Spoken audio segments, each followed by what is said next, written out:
साल 1893 जर्मनी में एक 12 साल का बच्चा अपने पेरेंट्स को हमेशा के लिए खो देता है। जाते जाते वो उसके लिए कुछ पैसे छोड़ जाते हैं, बट फ्यूचर में ट्रैवलिंग के दौरान वो पैसे भी चोरी हो जाते हैं। लेकिन अपना सब कुछ खो देने के बाद भी उसके पास एक चीज बाकी थी, वॉचेस के लिए उसका अनस्टॉपेबल पैशन। और इसी पैशन के बेस पे उसने बना डाली वर्ल्ड की ग्रेटेस्ट वॉच कंपनी। ये कहानी है रोलेक्स वॉचेस की।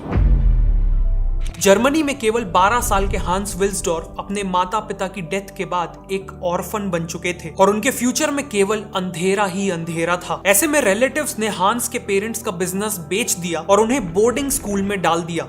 स्कूल के दौरान उनकी एक स्विट्जरलैंड के लड़के से दोस्ती हुई, जिसने उन्हें स्विट्जरलैंड की वॉच मेकिंग इंडस्ट्री के बारे में बहुत कुछ बताया। और ये सब जान के हांस के अंदर से आवाज आई कि उनका फ्यूचर इसी इंडस्ट्री में है। इसीलिए 1900 में केवल 19 साल की एज में वो जर्मनी छोड़ के स्विट्जरलैंड की ओर निकल पड़े। स्विट्जरलैंड में उन्हें क्यूना कॉटन नाम की एक वॉच मेकिंग कंपनी में जॉब मिल गई। यहाँ उनका काम था डेली कई 100 पॉकेट वॉचेस की एक्यूरेसी को चेक करना। और इसी काम को करते करते उनके अंदर परफेक्ट वॉचेस बनाने का पैशन डेवलप हो गया।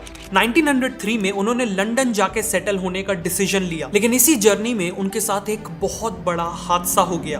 उनके पेरेंट्स से मिले हुए पूरे 33,000 जर्मन गोल्ड मार्क्स चोरी हो गए। ये उनके लिए एक बहुत बड़ा सेटबैक था, लेकिन उनके पास आगे बढ़ते रहने के अलावा और कोई ऑप्शन नहीं था। लंदन पहुंच के उन्होंने एक दूसरी वॉच मेकिंग कंपनी में सेल्स एंड मार्केटिंग की जॉब ले ली और अगले 2 सालों में उन्होंने वॉच मेकिंग इंडस्ट्री में मैन्युफैक्चरिंग, सेल्स और सबसे इंपॉर्टेंट कंज्यूमर बिहेवियर के बारे में बहुत कुछ सीखा। उन्हें रियलाइज हुआ कि सभी वॉच मेकिंग कंपनीज अपनी वॉचेस को कुछ ज्यादा ही फैंसी और डेकोरेटिव बनाने पे फोकस कर रही हैं, जबकि कस्टमर्स को सिंपल, एक्यूरेट, ड्यूरेबल और एलिगेंट वॉचेस चाहिए थी। और इसी सिचुएशन को बदलने के लिए केवल 24 साल की उम्र में उन्होंने अपना खुद का वॉच मेकिंग बिजनेस स्टार्ट करने का फैसला किया। लेकिन एक प्रॉब्लम थी, बिजनेस स्टार्ट करने के लिए हांस के पास सफिशिएंट कैपिटल नहीं था। इसीलिए उन्होंने अपने ब्रदर इन लॉ को कैपिटल के बदले अपना बिजनेस पार्टनर बना लिया और इसी तरह 1905 में एस्टैब्लिश हुई Wilsdorf and Davis firm.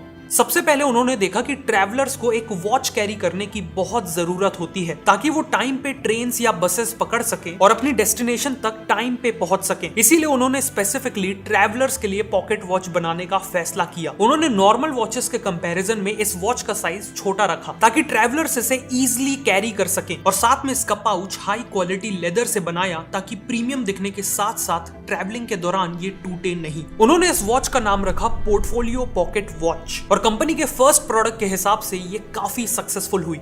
Even though हांस ने कंपनी की शुरुआत एक पॉकेट वॉच बनाने से की थी, लेकिन वो हमेशा के लिए पॉकेट वॉचेस नहीं बनाना चाहते थे। उनका प्रेडिक्शन था कि फ्यूचर में रिस्ट वॉचेस पॉकेट वॉचेस को कंप्लीटली रिप्लेस कर देंगी। इसीलिए हांस ने अब अपना पूरा focus world class wrist watches बनाने में डाल दिया। बट प्रॉब्लम ये थी कि उस समय के कस्टमर्स रिस्ट वॉचेस को एक्सेप्ट करने के लिए तैयार नहीं थे। उनका परसेप्शन था कि रिस्ट वॉचेस केवल फीमेल्स पहना करती हैं, लेकिन हांस कस्टमर के इसी परसेप्शन को बदलना चाहते थे। 1906 में हांस ने